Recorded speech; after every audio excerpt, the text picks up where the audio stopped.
Morning. Good morning. Good morning, everyone. Good morning, Robby. It is good to be here. I'm Ted Rall. That over there is Robby West filling in for Manila Chan. In honor of Manila, who's not here today, happy Friday to everyone. Good to have you here.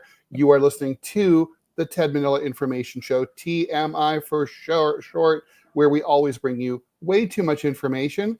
Today is Friday, December 20th. Tomorrow is the longest night and the shortest day of the year. I bet in Montana there, it's very, very impressively dark and cold. Oh, yeah. So it's not cold today. It's only 32 right now.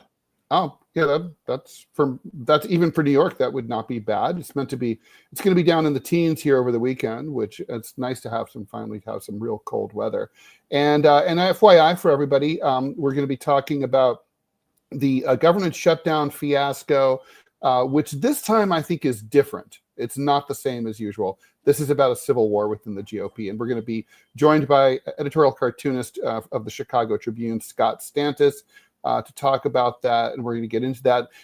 Manila, in case you're wondering, she's still getting better. It's not like a health setback. She's just had some doctor's appointments that couldn't be rescheduled for later in the day, so she's got to go and make sure everything is recovering nicely for her. We're off Monday, Tuesday, and Wednesday of next week in preparation for Christmas. So, just bear in mind, we'll be back on Boxing Day, December 20th, Thursday, December 26th. All right, that's all the housekeeping. All right, the TMI Actually, I've got some housekeeping real quick. Please. So, since we are going to be off, I'm going to be putting together kind of like what I did for Thanksgiving. I will be putting together a Christmas special. Now, it will be exclusive to YouTube. And the reason for that is that Rumble has a 15 gig limit on file sizes I can upload. YouTube doesn't care. So if you want an overdose of TMI, which who does not want an overdose of TMI, jump over to YouTube, click subscribe on the YouTube link, and you'll get notified. I'll air it as a premiere. I'm suspecting each video, the Christmas special, will probably be about 14 hours in length. So that should be impressive for all of your TMI needs. We'll discuss bodily fluids, GOP civil wars, Luigi. We're going to cover it all. But just remember that will be on YouTube only because Rumble won't let me put something that big on their channel. All right. Good to know. Okay. So you are listening. The TMI show, of course, brings you everything from news to politics to lifestyle, culture, fad diets, what the kids are up to, what the tweens are up to. We never talk about the tweens, the taboo, the occult, anything and everything goes, because we think you can never have too much info. If you want that straight-laced, button-down, stick-up-your-ass news program, this show is probably not for you. It's stuff you want to hear about, and maybe some stuff you never knew you needed to know. And hopefully we'll have a few laughs along the way. We're here live Monday through Friday, 10 a.m. Eastern Time. That would be 9 a.m. Central Time, 8 o'clock Mountain Time over there in Montana. Please be sure to like and follow the show everywhere on your socials. Please share bits and pieces, share the link. Please, consider, if you aren't or haven't already done it, please chime in on the Rumble feed. You can talk to us, ask us questions. You can contact the show at tmishowquestion@yahoo.com. I've mistakenly said it as Gmail, but it's Yahoo, TMI show question, singular, at Yahoo. And you can ask us something that if you want us to play it on the air, that question, we will do that. It's just recorded as an audio clip, but you can contact us to yell at us or whatever you want to do. Today, as I said, we're going to be talking about the civil war in the GOP, Elon Musk, and all this weird stuff that's going on. Right now, just imagine, if you can, invisible jaws, because Manila is the keeper of the jaws, and so I'm not allowed to use them by law. So now we're going to do some headline news. All right. America is just hours away from a holiday season government shutdown, courtesy of Donald Trump and Elon Musk. Everyone knew the president-elect and his new super disruptor friend were going to cause havoc in Washington, but nobody thought they'd manage it 1 month before the 47th president gets sworn in. Barring a pre-Christmas legislative miracle, the U.S. government will plunge into partial shutdown at midnight tonight, thanks to Elon Musk after he tanked a year-end spending deal, and Trump doubled down with a demand for new debt spending authority that he never had a chance of getting through his own Republican caucus. House Screw Trump. Johnson put a desperate Plan B on Thursday last night, only succeeded in coming up with a bill that sparked a revolt on the House floor against Trump. 38 Republicans and almost all Democrats voted against it. But just to be clear on what happened here, we'll get into that a little deeper. These are not 38 moderate Republicans who agree with Democrats. These are 38 hardcore to the right of Trump Republicans who are just holding the line against what Trump wanted to do, which was mainly get rid of the debt ceiling, which is something that was never going to fly with them. 2 days of chaos on Capitol Hill have upended what had appeared to be a calm transition between and an end to the 118th U.S. Congress. It was a Wednesday social media storm by Musk, who will co-chair DOGE, the Department of Government Efficiency, which is not really a department at all, and it's maybe not that efficient, as we're already telling, and the return of Trump's congressional wrecking ball that turned everything on its head. Truly, I don't know what's going on, says Susan Collins, senator from Maine, also a Republican, as she said at one point, as Johnson was frantically trying to push through his Plan B plan. Johnson had worked for weeks to try to keep the government open. That's now a strategy that threatens his wobbling speakership, since plenty of MAGA Republicans would be happy to see it go away, although that could inconvenience and economically harm many of their own working class voters. By last night, Johnson's authority was in complete tatters as furious Republicans turned on one another on the floor of the House of Representatives. Democrats suddenly emerged from their post-election funk to warn that the new power in the U.S. was not Donald Trump, but actually the world's richest man, who they called President Musk. To me, your people. Well, hey, I'm right. Listen, I am with the Freedom Caucus on this. Like Matt Okay. Rosendale, congressman from Montana. God bless that man. I'd vote for him for president, like right now. I mean, how is it America first to create at a minimum $5 trillion of brand new inflationary spending? How does that help anyone? Except, well, let me rephrase. How does that help the working class? I know how it helps the rich people. They get the money first. Their assets get inflated. But how does that help the actual working class people who voted for Trump just 3 weeks ago? I mean, this is just a huge middle finger. New spending can help. It's all about what the spending is about, right? I mean, new spending can obviously help the working class. You can have anti-poverty programs. You can have jobs. What I keep waiting for the government to do, jobs retraining programs to help people go back to school or get certificates to, if their line of work ceases to be viable, their career shouldn't be over. We should let them, pivot to something else and help them out. There's lots of things that there could be extended unemployment benefits and underemployment benefits, something that I would push through. A Republican budget is not likely to do much for the working class. I'm just saying a lot of government spending is not inherently anti-working class. Look at FDR. The New Deal was very pro-working class. Well, here's the thing though, right? I mean, doesn't all that inflation just further reduce the purchasing power of every dollar already in circulation? Inflation does have the effect of, yes, inflation does that. Yeah. But there's a lot more. But, the thing is, if wages are increasing faster than the prices of they're not of goods and services, then you're fine, right? I mean, but they're not. And that kind of goes back to our conversation on Monday about illegal immigration. I mean, this is all circular, right? I mean, the way that I see it, and we'll talk more about this with Mr. Scott when he comes in. Why can't we just have standalone spending bills? Why does everything have to be pushed into an omnibus? Why can't we just vote on each thing individually? Well, we could, and that's more about the way it used to be done.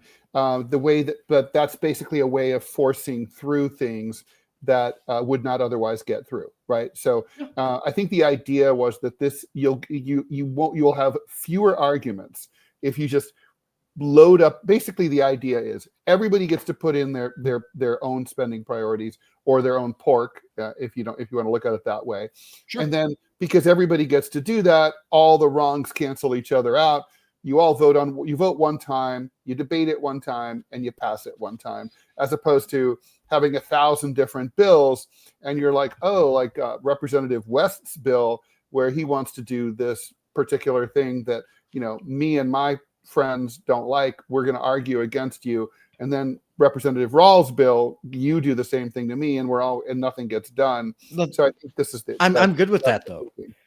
I mean, I am good with this. I hope the government shuts down. I hope it stays shut down for 6 months. Burn that bastard down. I'm up right there.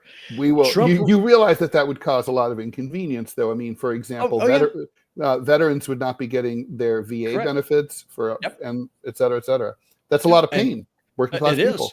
100%. And then you know what you do? That's when you have to actually sit down and do this thing called negotiate and start seeing what things what government programs can we cut? What spending can we reduce?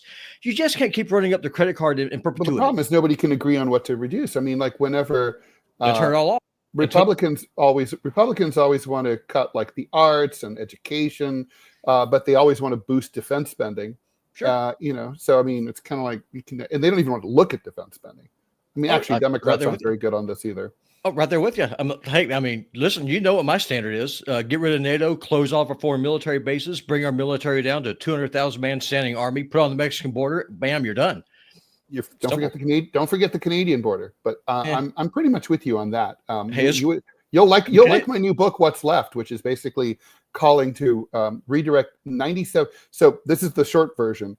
Brazil. So our defense budget is $916 billion a year. Yeah. Brazil has about the same borders as we do. In many ways, they're harder because they have border disputes with some of their neighboring countries that they don't get along with. They have like very remote borders. We only have two countries, both of whom are vassal states of the United States, Canada and Mexico. They're our dogs. They do what we say. So sure. We have no danger. And then we have two big oceans on the other side. Brazil's borders are far more dangerous. They protect themselves. Their entire military budget is $20 billion a year. I don't see why we can't spend exactly that. That's 2.5% of ours. Right there with you. Okay. All right. Well, let's keep going here. Okay. Alicia Ortiz, I'm fascinated by this story. I'm curious what you're going to have to say about it. She was a high school sophomore when she got her first A on an assignment, a story that she submitted for English class. Before, I would just trace an A and pretend like someone gave this grade to me, she told the Washington Post.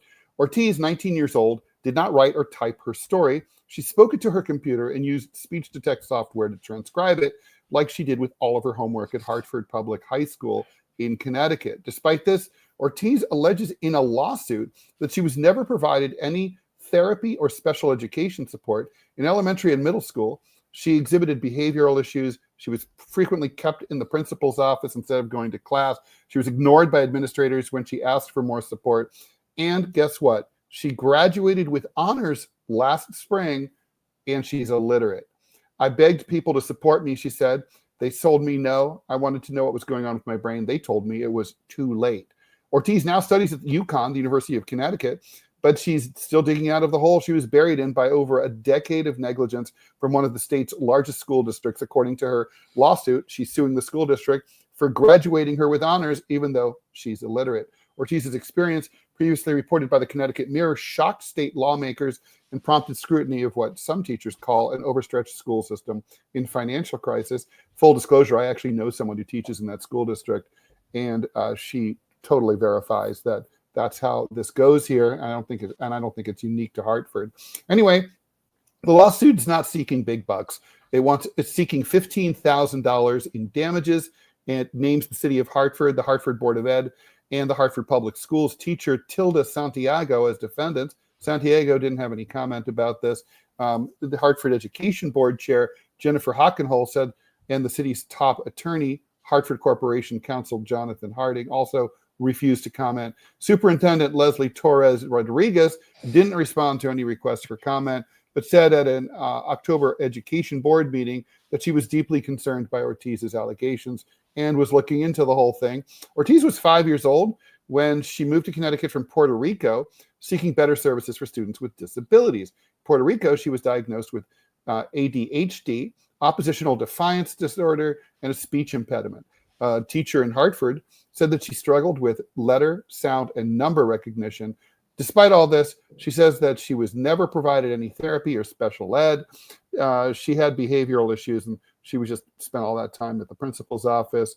While she was in class, Teachers made her trace letters on worksheets, and they basically did not involve her in class. The assignments were either me sweeping the floors, or they sent me around the classroom cleaning, clearing, organizing books to distract myself. School records document all these problems in her education. In the 6th grade, she was reading and studying at a kindergarten level, and she was at a high risk for depression, according to her lawsuit. Still, the schools did not change her academic programming or do anything about her disabilities.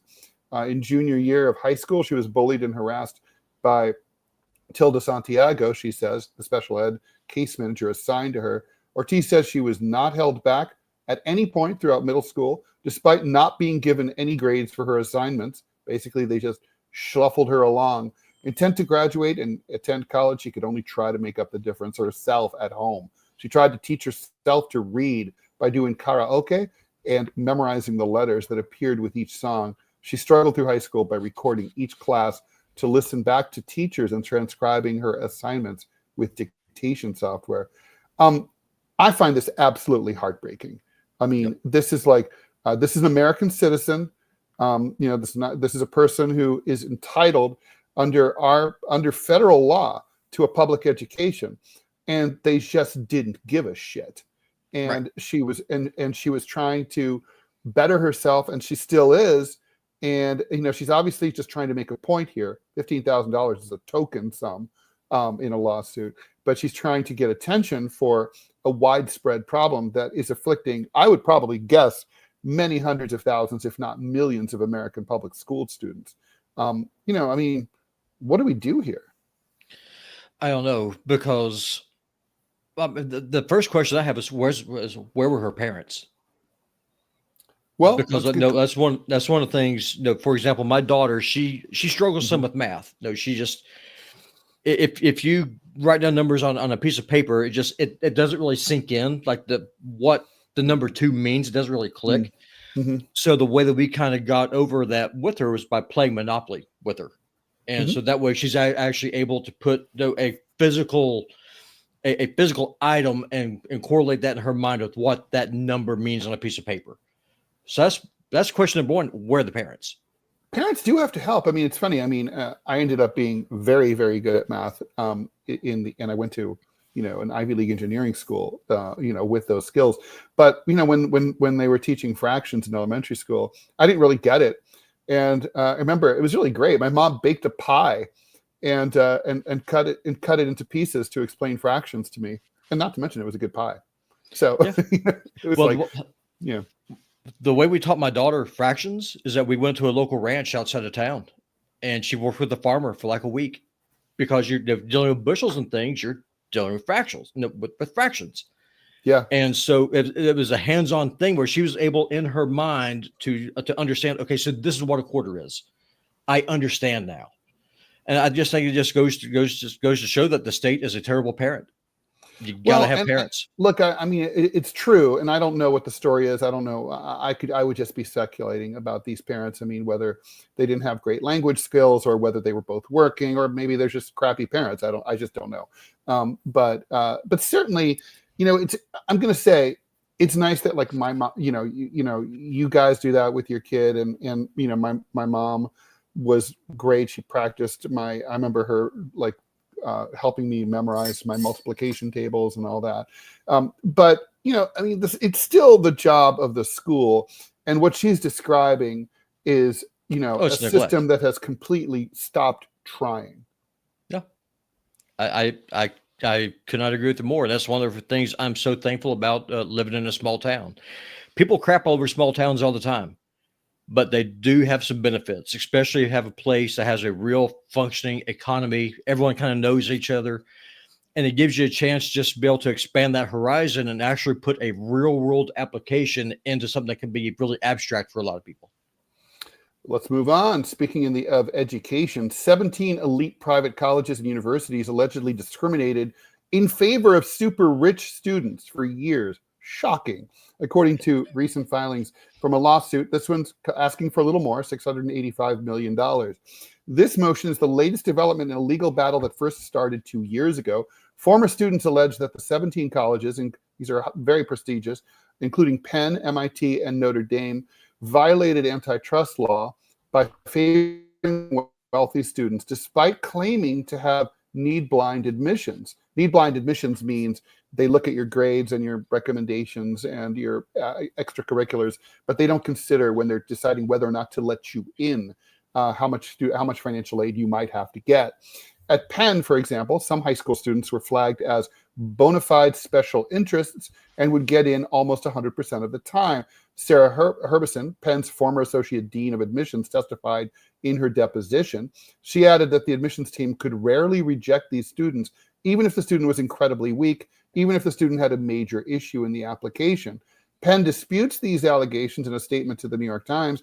They say the lawsuit was intended to embarrass the university about its purported admission practices on issues totally unrelated to this case. The plaintiffs argue that by giving wealthy students special preference, the universities were violating a now defunct provision that allowed them to collaborate with one another by sharing financial aid formulas.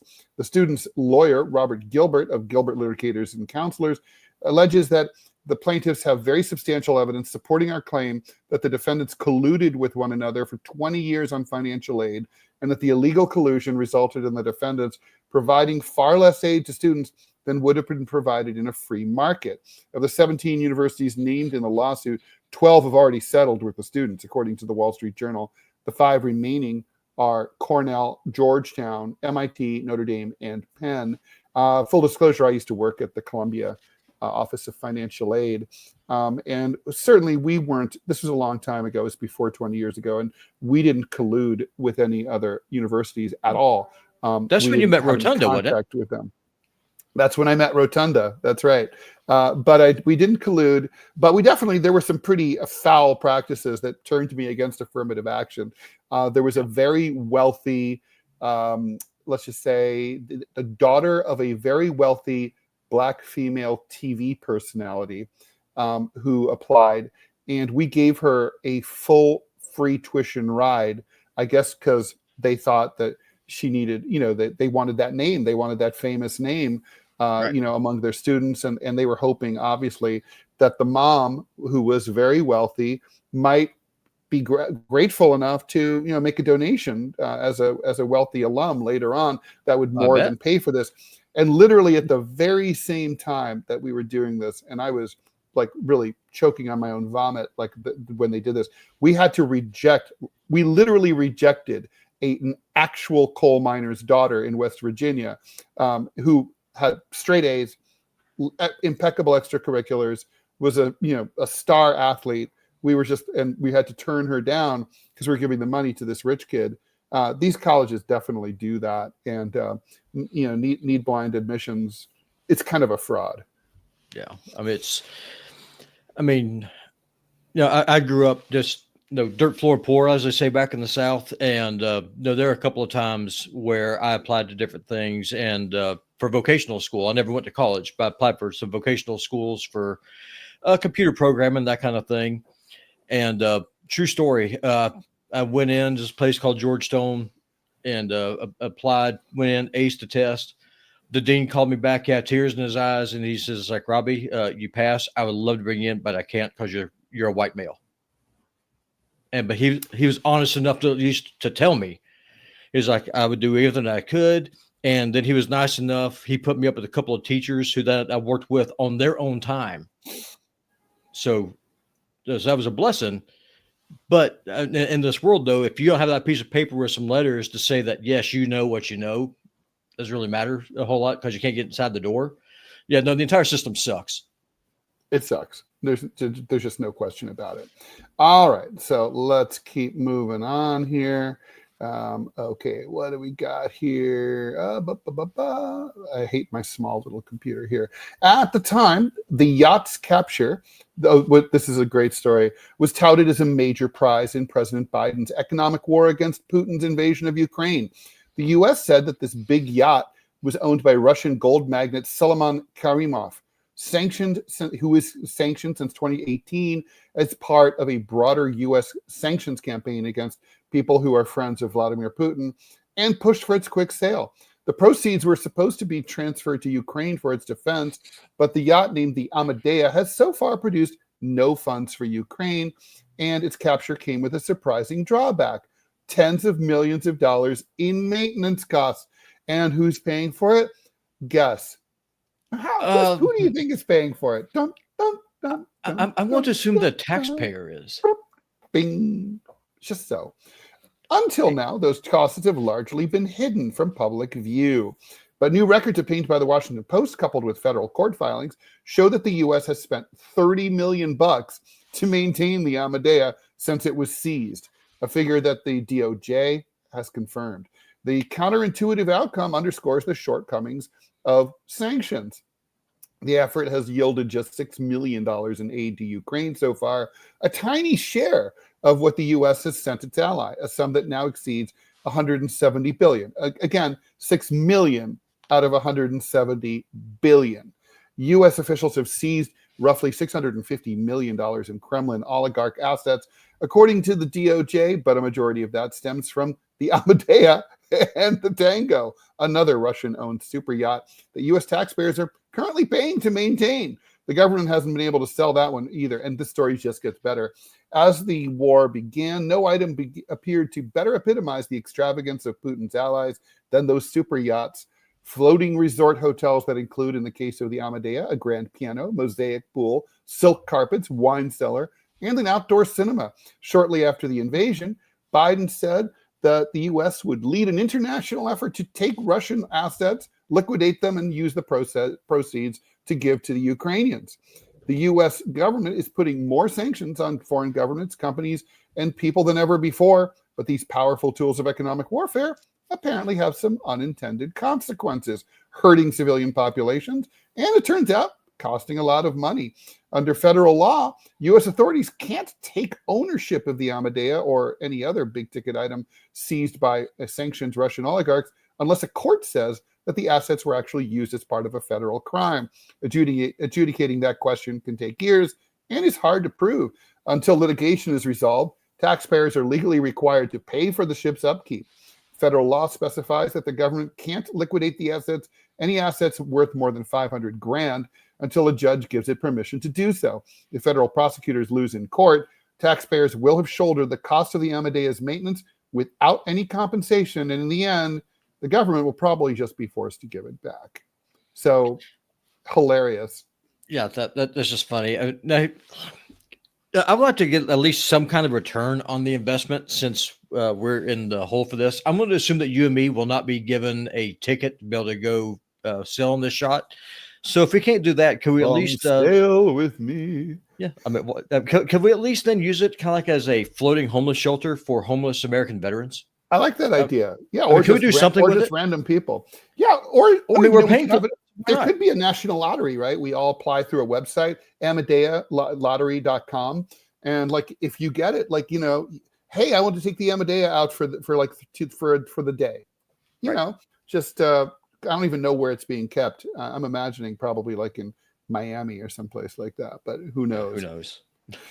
All right, and finally, sloths or sloths. I think these are sloths. We're not always slow-moving, furry tree dwellers. Did you know that sloths are so slow that moss grows on like one side of them? I did not know that. It's a true thing. Anyway, their prehistoric ancestors were enormous. They weighed up to 4 tons, and when startled, they brandished immense claws. They have a skeleton of one at the Natural History Museum here in New York. So when you come and hang out here, I'll take you. It's really cool. Anyway, sounds good. For a long time, scientists thought that the first humans to come to the Americas soon killed off these giant ground sloths through hunting, along with many other massive animals like mastodons, saber-toothed tigers, and dire wolves that once roamed North and South America. But new research is starting to suggest that people actually came to the Americas a lot earlier than we previously thought. A lot earlier. These findings hint at a remarkably different life for early Americans, one in which they may have spent many millennia sharing prehistoric savannas and wetlands, living at the same time side by side with these enormous animals. There was this idea that humans arrived and killed off everything very quickly. That's called the Pleistocene overkill, says Daniel Odess, archaeologist at White Sands National Park in New Mexico. But new discoveries suggest that actually humans were existing alongside these animals for at least 10,000 years without causing them to go extinct. Some of the most tantalizing clues are coming from an archaeological site in central Brazil called Santa Helena, where bones of giant ground sloths show signs of having been manipulated by humans. Sloths like these once lived from Alaska to Argentina, and some species had bony structures on their backs called osteoderms, a bit like the plates of modern armadillos, that may have been used to make decorations. In a lab at the University of Sao Paulo, researcher Miriam Pacheco showed in her palm a round penny-sized sloth fossil. She noted that its surface is surprisingly smooth. The edges seem to have been deliberately polished, and there's a tiny hole near one edge. We believe it was intentionally altered and used by ancient people as jewelry or adornment, she said. 3 similar pendant fossils are visibly different from unworked osteoderms on a table. Those are rough surfaced and without any holes. These artifacts from Santa Helena are 27,000 years old. That's more than 10,000 years before scientists thought that any human being ever stepped foot in North, Central, or South America. That's almost as old as Nancy Pelosi. or Biden or Trump. Pacheco was taught in high school the theory that most archaeologists had held throughout the 20th century. What I learned in school was that Clovis was first, she said. Now, Clovis is my cat, but Clovis is also a site in New Mexico where archaeologists in the 1920s and 1930s found distinctive projectile points and other artifacts dated between 11 and 13,000 years ago. It's called the Clovis culture because of where it was found, not because it was actually called that. This date happens to coincide with the end of the last ice age, a time when an ice-free corridor probably emerged in North America, giving rise to an idea of how early humans moved into the continent after crossing the Bering Land Bridge from Alaska. And because the fossil record shows the widespread decline of American megafauna starting around the same time, with North America losing 70% of its big mammals, South America losing more than 80%, many researchers surmised that human survival led to mass extinctions. So, in other words, human arrival did result in mass extinctions, but it took a while. People were living side by side with these like saber-toothed tigers and all this stuff, for a while before we killed them all off. Well, I just wonder because, like, for example, when Columbus came over, most of the Indians here didn't have the wheel, didn't have horses, so transportation was kind of hard. I wonder how much the extinctions were impacted by humans versus a change in the climate. Because if you don't have as much rain, it's going to be warmer. You start getting swamps in the south, that kind of thing. You lose the savannas.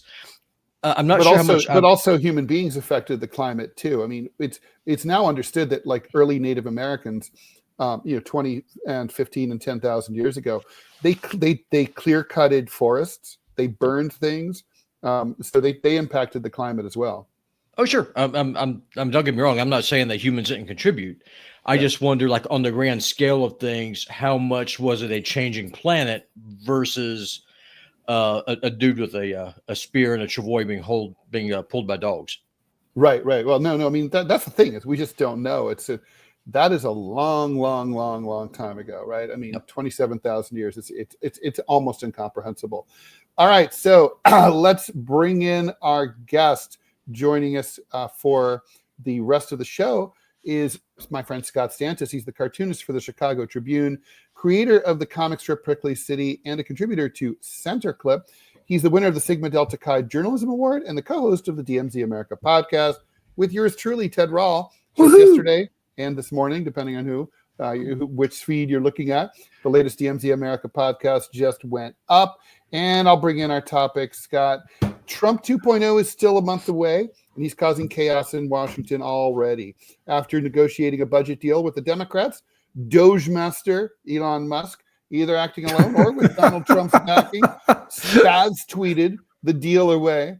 Spooking frightened House Republicans into reneging. Then, with Speaker Mike Johnson's head on the chopping block, Republicans attempted to cut a new deal, but then the Democrats refused to renegotiate. In the end, deficit hawk Republicans voted with Democrats to turn down the Trump deal because it would have abolished the debt limit for at least 2 years. Another government shutdown looms, probably will happen, mainly because there are two Republican parties, or there's a schism in the Republican Party. Do you agree with that overview?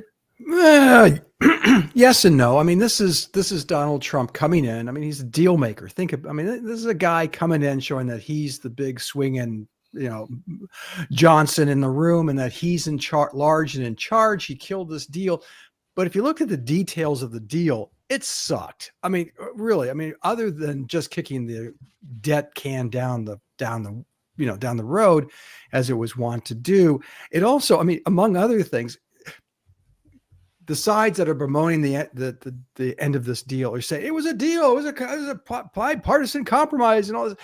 It included things like pay increases for Congress, which they say we haven't had a pay increase in 10 years. Well, welcome to the minimum wage, guys. Yeah. I haven't gotten a raise in, I don't even know. I haven't either, and neither has most of America, at least in real terms. They make $180 now base salary. That's not including additional funds being paid to these guys for additional responsibilities, which they all crave, the chairmanship of this committee or that committee. Anyway, it was. Wait, they get paid more if they're like a committee chairman or something? Sure. Yeah. Well, that's. I didn't know that. That's actually something like run work. for Congress. Well, I've told you that, Rall, for Congress now more than before. Which wasn't much. I think y'all should both run for president. Just saying. Ted had a great idea, and he didn't do it because, he's Ted.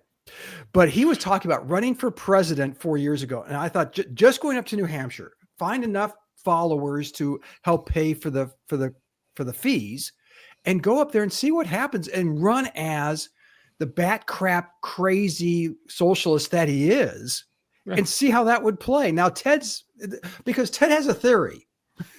Ted has a lot of theories, but Ted's theory is that that America's socialist, and that a socialist running would do quite well. Now, no, my theory is based on the Gallup poll, which currently shows that 38% of Americans favor socialism over capitalism.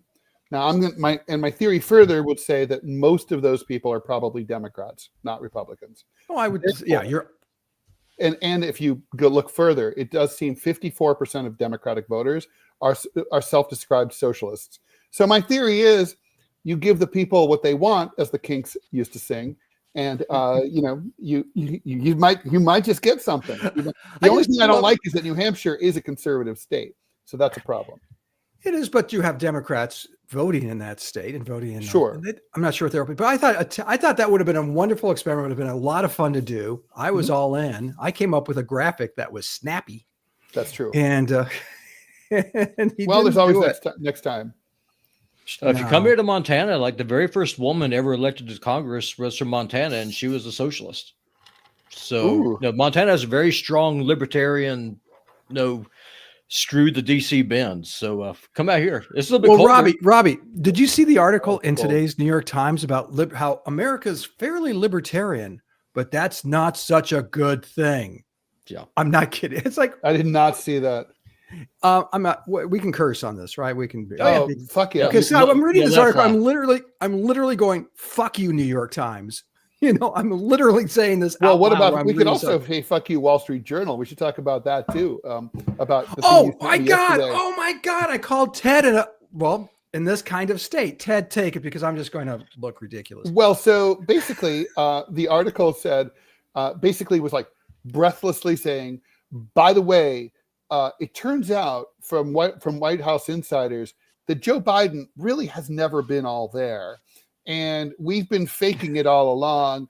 And he's cognitively impaired, and we've had to lie to the American people and to members of Congress and foreign dignitaries repeatedly about it. And we've basically just been faking it, and it's been Weekend at Bernie's the entire time.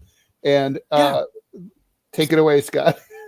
No, it was infuriating because Ted and I had been saying that since the campaign. The fact, and my point was, we never saw the guy.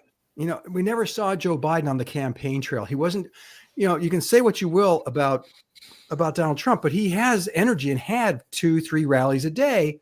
Mm-hmm.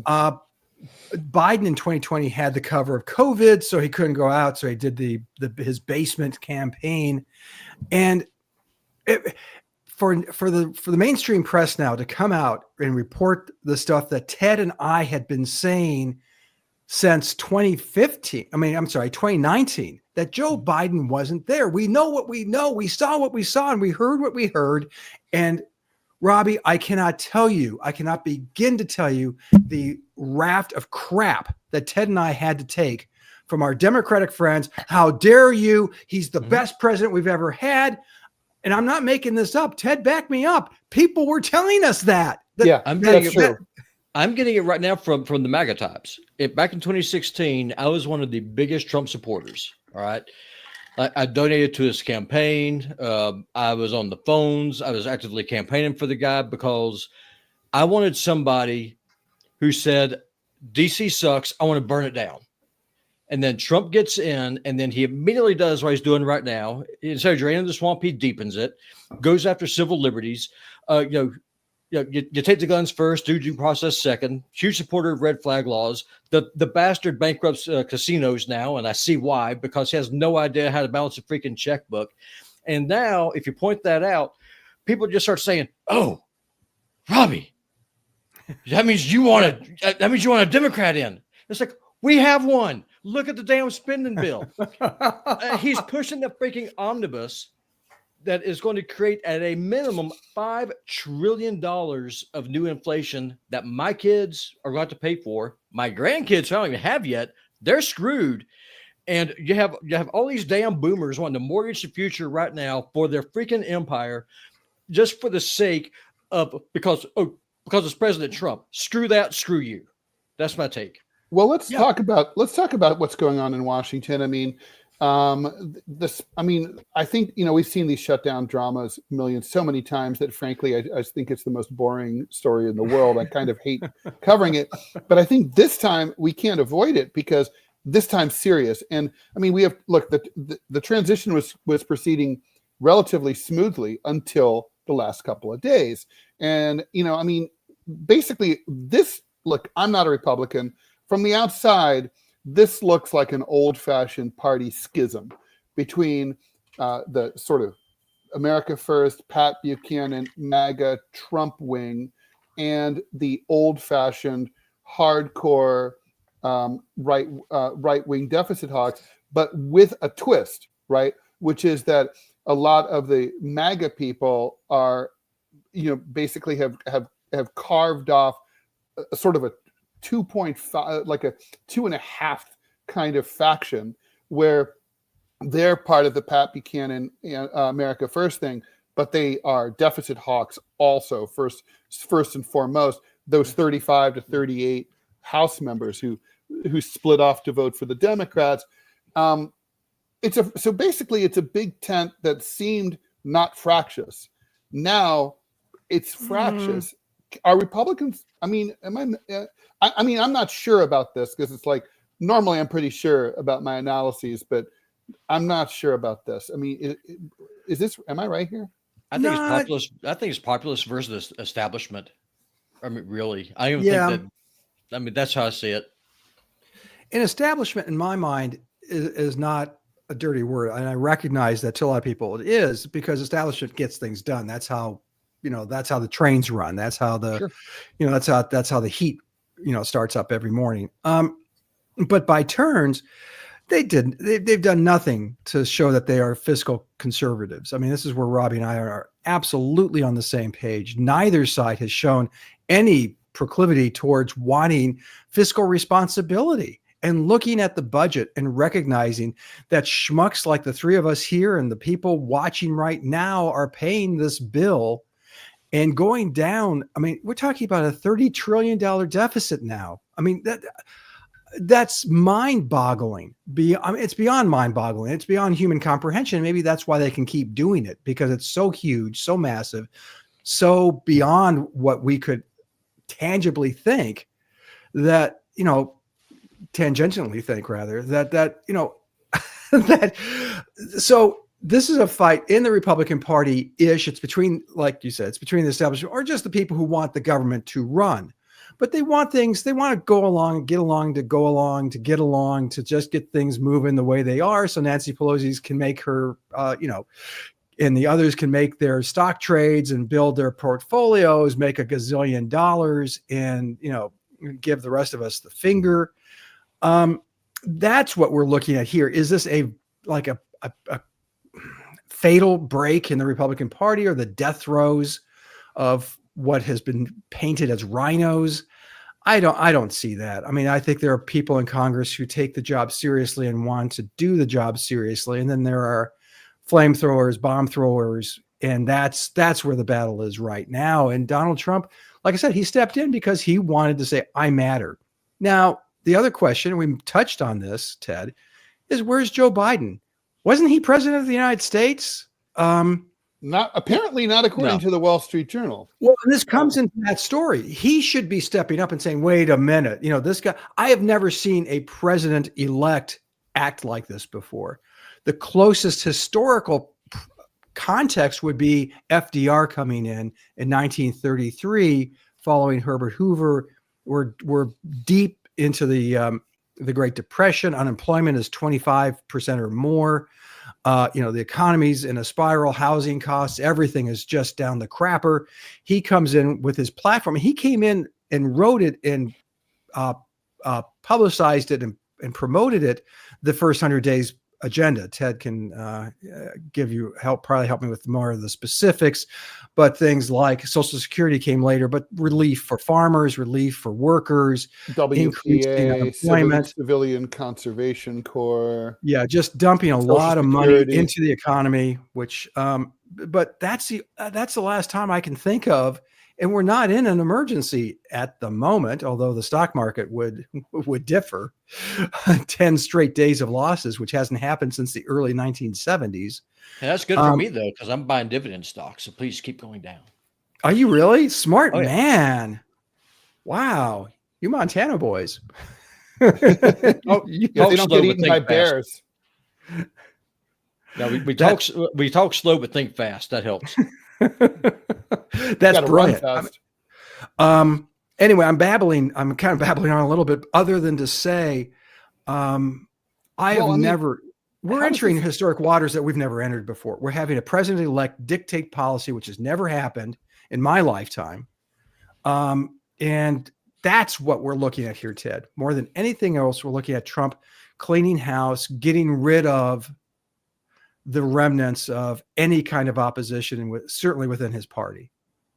Well, but the thing is, he can't purge members, although he did threaten, right, to primary anybody. Well, Elon Musk did. Yeah. Yeah. So is Elon Musk rogue, or is he speaking for Trump in this whole thing? I mean, who knows? I think they are on the same page at the moment. I mean, we all know that that's going to come into a screeching halt, but at the moment it will. They speak with one voice. Marjorie Taylor Greene last night says that she would support Elon Musk for Speaker of the House, which would be allowed.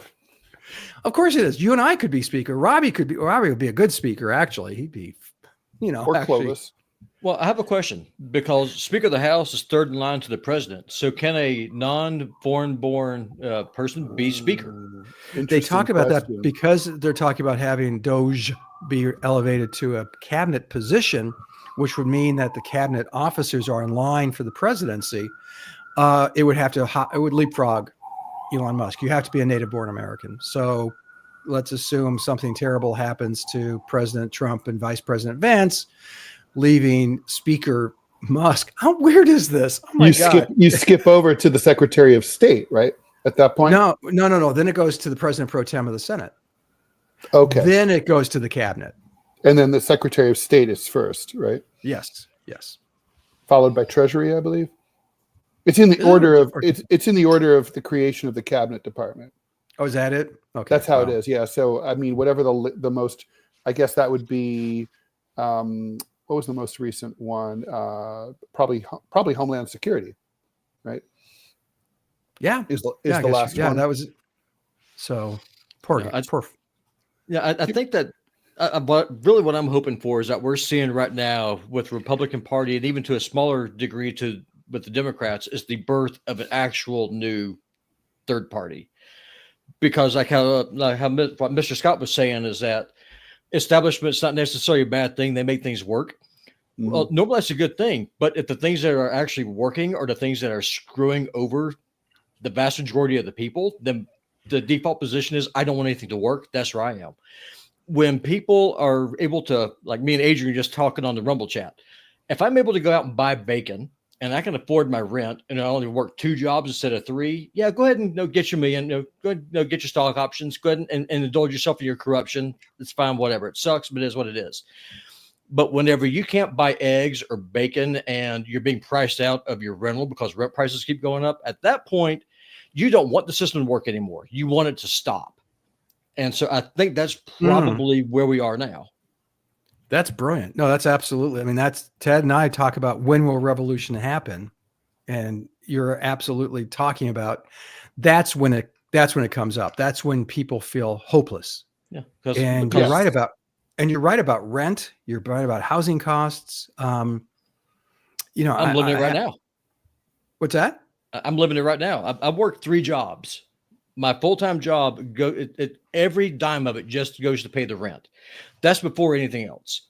Wow. And so, I mean, it's wild. So I'm like doing a 70-hour work week. And I would love to actually be able to stay at home, spend time with my kids, do things I want to do, work on my gaming channel. But I just don't have the time because I'm paying someone else because I can't afford to live here. And the problem that I have is that you're going to have a lot of people who, when they feel that it's hopeless and the system is rigged against them, I'm afraid they're not going to feel hopeless anymore. I think they're going to start getting pissed off and you're going to start seeing more Luigis. And I'm really worried is that we just start seeing tens of thousands of Luigis in a very well populated and a very well armed society. That's what I'm concerned about. And I don't understand why these douchebags in DC don't get that. Because they're insular, they don't have to, and they're making money and they're living comfortable lives. Well, look at Russia. Before the revolution. The czar was like, things are good. Things are okay. I don't know what they're complaining about. I have food. I show up in my dining room and there's food. What's the big deal? God, Robby, he's way smarter than we are, Ted. It's a low bar. I would not go that far at all. No, you are absolutely correct. And people are feeling, when there's this question, especially from our, Chardonnay swilling, limousine liberal friends, how could people have supported Donald Trump? Oh my goodness. Well, because their lives aren't great. No, they're struggling. And so when you had a candidate in Kamala Harris, the next governor of California, come forward and say things like, well, statistically, things aren't as bad as you think they are. Well, the hell they ain't. Yeah, fuck you. Of course. Yeah, I'm struggling. I'm lucky. I'm at the, end game, frankly. Stuff is paid for.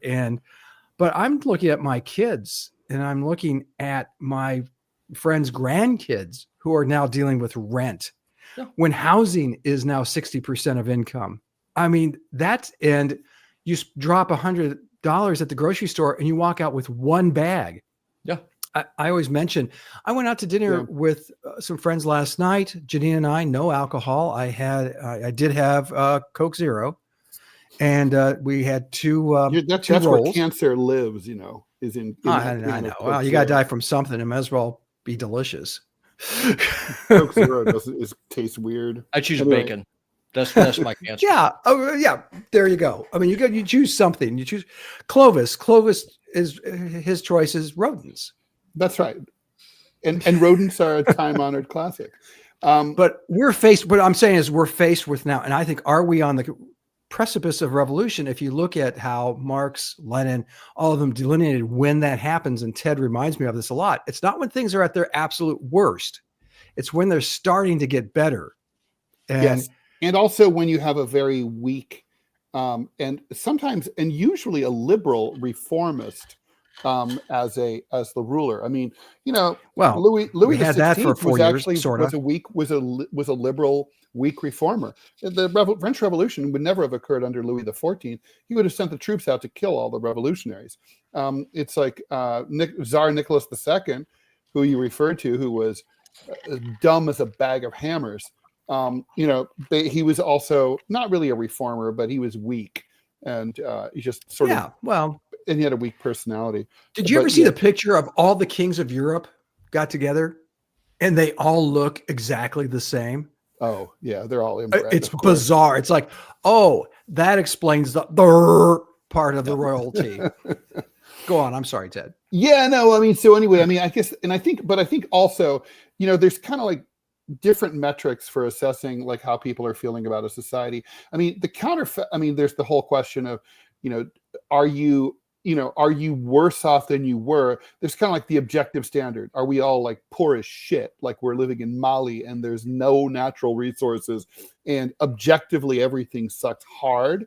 Or are you in the United States where that's not the case, but you can feel the downward trajectory, and that's got people upset, particularly young people who, normally would have their whole lives to look forward to and would hope to live better off than their parents, but are not. They don't feel that way. And then there's the question of, Scott, you alluded to this. Is it possible that you can get any kind of help through the existing system? I mean, what suggests to me that Americans are not yet ready for revolution is the fact that they vote. They vote in very high numbers. If they weren't turning up to the polls, it would indicate to me that people were done and through with it. On the other hand, I agree with Robby in that I don't know if we're going to have thousands of Luigi Mangionis, but we may have dozens. And that would be, I mean, you can see the system is absolutely terrified of a Luigi Mangione, right? I mean, when he would, I don't know if you saw the imagery of him being extradited and arriving here in New York City. He was being guarded like by giant soldiers with AR-15s. He's in shackles. There's like 50 of them. I mean, it's like, I don't know what they thought he was going to do. Like suddenly spring into like, T-Rex mode or something. He's a guy. Okay. He's not going anywhere. You could have just had one marshal grab him and walk with him. Do you know what I think that is? I think that they're afraid that the people in New York, at least a certain segment of the population, might try to free them. Well, not just that. I also think there's, to Robbie's point, I think they're sending a message, Ted. They're sending a message saying that, this guy had the temerity to stand up against the system. This is what happens to people like him. Right. Which is also why they've overcharged him with, for example, terrorism. And also they've larded on these crazy federal charges on top of the state charges. I mean, the guy's facing life in prison without possibility of parole, but that's not enough for the system. They want to execute him too. They want to charge him. They want to give him the death penalty in federal prison. They're insane. They've just, and there's like, that's the message. Like, and I think it's going to be counterproductive. I think what it does to me is it raises his profile. It makes it clear what he's up against. If anything, it just makes them look worse. He is exactly what, the system is what Luigi Mangione says it is. I think I see kind of a correlation between Luigi and Timothy McVeigh, because they both went after a symbol of a system that they believed is a murderous system. Like in the case of Timothy McVeigh, when he blew up the federal building there in Oklahoma City, he said it was in retaliation for what happened in Waco. And I went back and I watched his interview. He said the only regret that he had is that he didn't know there was a daycare there. So if he had known that, he would have picked a different target. That's horse crap. He watched the kids go in. He was sitting in his car in that truck. Gotcha. He knew it. That's a lie. I have no doubt about it. That's what makes me furious about him is he watched those children go in. He watched the people go in. Oh yeah. Oh, I'm right there with you. But okay. I guess the point I'm trying to make is that he was just trying to is that they both went after what they perceived as a symbol of a system. Yep. And we know that going after symbols is impactful. I mean, that's one of the reasons why they're tearing down Confederate memorials in the South is if you remove that symbol, you're demonizing something. So that's just how I kind of see it is Luigi went after a symbol of the healthcare system, the way that McVeigh went after what he perceived as a murderous federal government. No, I think McVeigh was more of a tantrum, though. That's the thing, is it wasn't a focus. It was it blew up the Murray building in Oklahoma City, and it was kind of like this wild swing, right? Luigi, I love that word, first name basis with this guy. Luigi. Mangione. I love Italian. Every word you have to say like you're angry. Luigi Mangione. Just aggravating. Was very specific, and I think that's why the reaction to him has been wildly different than the reaction to McVeigh. McVeigh was seen as a murderist because they had images of babies being removed from the rubble. Sure. Mangione very specifically attacked what inarguably was the head of in his perception, the perception of a lot of Americans, of a very poisonous snake. Yep. And that's why his trial he's going to get a hell of a lot more sympathy. McVeigh didn't have sympathy when he was being tried, and sure enough. And I oppose murdering people. I think it's a bad thing to do. Is killing each other bad? My faith tells me, bad. But by turns, I totally understand a large number of American people saying, yeah, you know what? This could be the start. I have to admit, that was my first thought in my head when I heard what had happened. I said, what do you call a murdered health insurance executive? A good start. A good start. Well, yeah, I mean, That's the problem. I mean, here's the thing, right? I mean, Brian Thompson was the CEO, and therefore the buck stopped with him, of this multi-billion-dollar conglomerate that profiteers off misery, pain, and death of very sick Americans, and not very sick, but also it's just sick people, and it cheats them, right? It basically says, we're going to sell you a service, but we're not actually going to deliver that service. Like, the whole deal is, if you're not sick, you have to pay the premiums anyway. But if you get sick, we have to pay. It's like, oh, well, no, actually, we're just not going to uphold our end of the bargain. So it's a fraud, right? I mean, it's a giant fraud. I guess the thing is, I have a hard time distinguishing between a guy like Brian Thompson and, say, a high-ranking officer in the German SS. Both of them are murderers. The one kills with Zyklon B and a Luger. The other one kills with a pen and a laptop and an Excel spreadsheet. But they're killing people. If you kill someone like that, isn't that just an act of resistance? I mean, that's obviously what Luigi Mangione thinks. And I think back to Robby's point, the fact that, and your point, the fact that, Mangione is surrounded by, 50, 75 thugs to protect him. That's the message. And that's what the system fears. Coming down to, what we mentioned earlier about, and Robby's support of Trump, for instance. I mean, let's burn it to the ground and begin again. There's a real sense, and there was, and I know we're over time, so I'll keep this short. Yeah. In debate, there's a thing called attitudinal inherency. And what that is like, you can, for instance, you can pass a law, but it won't mean anything because of the attitude that it's going to run against it. Civil rights legislation is a good example. In the 50s and early 60s, you can pass civil rights legislation, but will that change the attitudes of the? There's an attitude inherency in our culture right now, which is angry and frustrated and ready to lash out. And that's when you see people like Mangione, and I think you're going to see more. I would not be surprised. And Scott, and so the system is going to make a statement. You fight us, we're going to come down on you with everything we have, and we have a hell of a lot more than you do.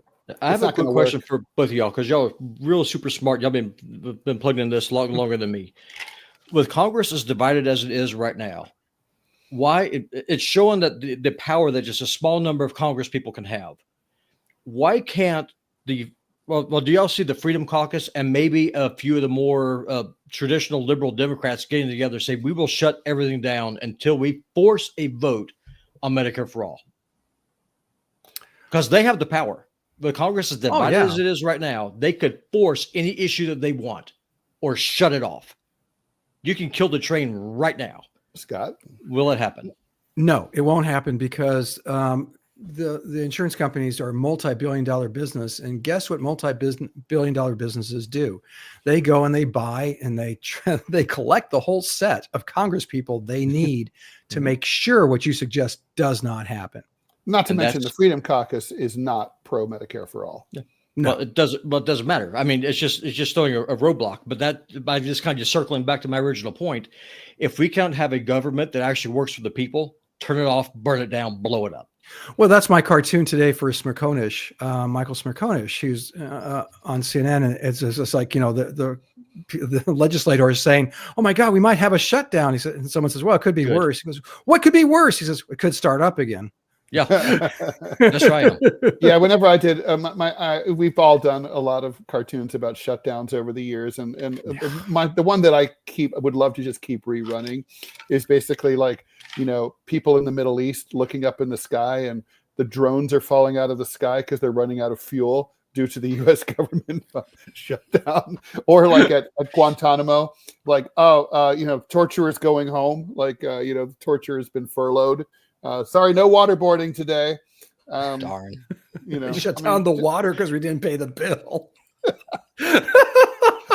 Yeah, that's like when Obama came in and I showed that, like, the waterboarding, they were going to start using Perrier instead. Happy on. So, Scott, before I let you go, I'm gonna put you on the spot on DMZ America podcast. I asked you the other day about Luigi Mangione, and I said, you said, well, you have to work within the system to improve the healthcare situation. We argued about that, but we've thought about, obviously you've had a few days to think about that. I don't know if I'm sure you've thought about other things also during that time, but I'm just wondering if it's running in the background. Do you still want to say that? Because I feel like there is absolutely no evidence whatsoever that either the Democratic or Republican parties has any interest whatsoever in reforming the healthcare system or the health insurance business in any way, shape, or form. And therefore, there is no way to reform it and fix it within the system. I feel like I can't remember his name all of a sudden. He was the delegate at the second Congress for that wrote the Declaration of Independence. And there was a delegate from the Pennsylvania delegation who said, we have to exhaust every possible avenue with the king. And he's the one who sent and insisted that the Congress send a note to the king saying, listen, we have these grievances. Can you address them? And the king wrote back saying, shut up or I'm going to hang you. And the Congress, of course, said, okay, well, that's our answer. I feel a little bit like him. I feel like I want to exhaust every in a peaceable way, but we're getting close. We're getting close. I mean, what more do you need? I mean, I've worked for a hospital here in Montana for the last 3 years. They said they couldn't give us pay raises because finances were tight, but they just went off and bought another healthcare system. So they're doing a merger. So you can't pay your people, but you can go buy another hospital. And by the way, we're going to stop doing outpatient or inpatient rehab for stroke and cancer patients, but we're going to have more surgery beds. So that way we can just start churning out more patients that we can no longer provide rehab for. Not burn Robby, it down. you sound cynical. I am. There's a reason for that. You should be. There's reason. There's very good reason to be. It sucks balls. I'm tired of working 3 jobs. I don't blame you. And well, make Rall pay you better and Manila pay you better for crying out loud. Good plan. Yeah, like go after the big bucks here and those big TMI bucks. He's got the fancy rug over his head. He can sell. So true. And the fancy cat. Now, it was wild. In the short tenure with Sputnik before it got shut down, I made more from that part-time job working for a foreigner than I made at a full-time job working here in the United States. That's How outrageous. the fuck does that work? Wow. And with that, and I don't cuss, but seems like a good place to wrap it up. And Scott, thank you so much for joining us. Much appreciated. Was the audio? Yeah, sounds good. Everything sounds good. Scott Stantis, is the cartoonist for the Chicago Tribune, creator of the comic strip Prickly City, contributor to Center Clip, winner of the Sigma Delta Chi Journalism Award, and the co-host of the DMZ America podcast. There's a new episode up right now. Go check it out. And you can go to Rall.com and get a link to that and many other places. Just search for DMZ America podcast. Anywhere podcasts are sold. Scott, thank you so much. And thanks for having me, guys. I'll be talking to you No, soon. thank you. Okay. All right. So that's Scott. And just a reminder to everybody, we are not here Monday, Tuesday, or Wednesday of next week, which is to say the 23rd, 24th, and 25th, otherwise known as pre-Christmas Eve, and Christmas Day. Please, we will be back on Boxing Day, the 26th of December. For a long time, I didn't know what Boxing Day was. I thought it was. I have no idea what it is. Pugilism. You see it on the calendar, though, Boxing Day, right? Yeah, So, I don't know what it is. Is it just for boxes or is it for? It's an English. Service? It's a UK thing, and it's like basically, people. It's about you take your Christmas gifts and you box them and either give them to the servants or you return them to the store. I think it's something about that. It's something about gift boxes. It's not about. I just want to point out this is my very first F-bomb ever on the TMI show. Ooh, see, well, it's appropriate to the name of the show, TMI. All right, so I guess I got a little pissed off. Yeah, indeed. All right, thanks, Robby. Okay, Robby is also known as Putinbot Gaming. Please support his gaming site and go check it out. And of course, thank you also for filling in once again for Manila. Please subscribe to the show on YouTube or on Rumble. On Rumble, you can become a paid supporter, but you got to do that. You got to hit that subscribe button while we're still streaming. If you're not streaming and you're watching it on after the fact when we're not live, you're not going to be able to do that. But if you watch the rerun, you can do that. Anyway, if you like what you see, find value in what we're doing, you like what you hear, please help us continue. We're fully independent. There's no agenda whatsoever other than to try to keep it as real as possible and to try to get Robby to curse as much as possible. Thanks so much for following us. Help support independent news and content creators. Have an awesome weekend. Have a great holiday. If you're like me and you're a godless secularite, still I'm going to work on that. I'm going to work on that with you. All right. Thanks, everyone, and talk to you later. See you Thursday.